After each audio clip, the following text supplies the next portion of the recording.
So in this video, I'll be comparing the DJI Osmo Mobile 6 with the Zion Smooth 5S so that you can decide which one is best for you, because the holidays are coming up and I know a lot of you are having a hard time deciding between the two. I've been using both gimbals for a while now and I have a good idea of all their features and functions. Now I'll be focusing on the important aspects that will likely affect your decision. I will start off with the similarities of both of these gimbals before moving on to the differences, where I will discuss the advantages and disadvantages of each gimbal. In the end, I'll be giving you my thoughts and my recommendations to which one I think is the best option based on all the factors.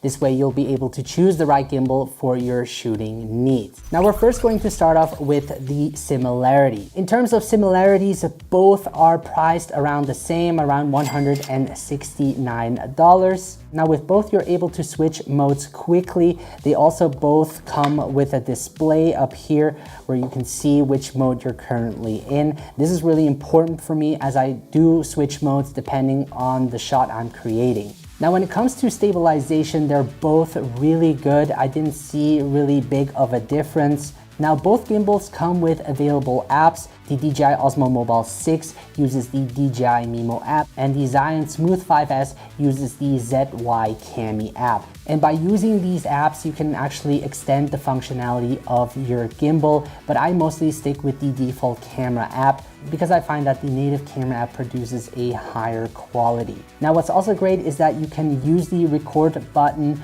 to film in the default camera app, which is really great. This way you don't always have to use the screen to start recording. So let's now move on to the differences between these two gimbals. I will start by talking about the advantages of the Zion Smooth 5S. Now looking at the pros of the Zion Smooth 5S, you're able to rotate the phone 360 degrees without limits. This is really great if you want to create, these inception type effects. With the DJI Osmo Mobile 6, you're only able to rotate 230 degrees. Now, if you're someone who films a lot in low light conditions, such as, indoors, with the Smooth 5S, you get this nice built-in LED light, whereas with the DJI Osmo Mobile 6, it is not included. They do have lights available, but it will cost you extra. Now, when it comes to balancing your gimbal, with the Smooth 5S, you actually have more control as you can adjust the slider, whereas with the DJI Osmo Mobile 6, you really don't have much control over it. Now, what I really like is that the Smooth 5S comes with a built-in power bank that you can use to charge your smartphone while operating with the gimbal. I find this really important because filming videos on a smartphone can drain the battery quickly, especially if you're shooting for long hours. The Smooth 5S can operate up to 25 hours, whereas the DJI Osmo Mobile 6 can operate up to 6 hours. Now, another reason why you would probably choose the Zion Smooth 5S over the DJI Osmo Mobile 6 is that it's able to handle a heavier payload. On paper, the max payload is 300 grams, whereas the DJI Osmo Mobile 6, it has a max payload of 290 grams. However, when testing it in the real world, it can actually handle more weight. And we're gonna test it out right now. I'm gonna mount my iPhone 14 Pro with a telephoto lens and a filter, and let's see which one performs better. So this is the iPhone 14 Pro. I have a Sandmark case on it, and I'm gonna mount the telephoto lens on the wide lens. And the telephoto lens is actually pretty heavy. And I'm also gonna mount the variable ND filter by Sandmark on top. And this is quite heavy. So let's see, I can balance this end over here. And let's see how it will perform. We're gonna turn it on. All right, this is quite impressive. As you can see, it performs really well. I don't feel like the motors are struggling. Let's now test it out with the DJI Osmo Mobile 6. Okay. All right. Okay, when I put it into horizontal mode, it can't hold the weight. So I'm gonna turn it off As you can see, the DJI Osmo Mobile 6 has a hard time balancing the telephoto lens with a filter and a case. But what is great is that you can get these counterweights on Amazon that you can simply screw on. And using this might help with the balance. So let's turn it back on. Okay, turn it.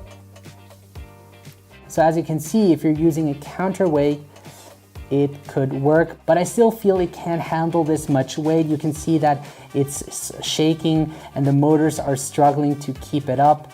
So yeah, you'll see that it's probably too heavy using the telephoto lens. So you could probably use it with an anamorphic lens or just use a filter. But if you're using something like a telephoto lens and a filter, you will have issues using the DJI Osmo Mobile 6. Quick break. Before we get into the advantages the DJI Osmo Mobile has over the Zion Smooth 5S, I have an online course available called Smartphone Filmmaking, where you can join other students from around the world to learn how to shoot professional quality videos using just your smartphone. So if that's something that you're interested in, make sure to check it out. The link will be in the description. I think the best part about the DJI Osmo Mobile 6 is that you have a quick setup time because it comes with a magnetic clamp system, and I can simply mount this on my phone and then unfold this part, open it up, and just place it,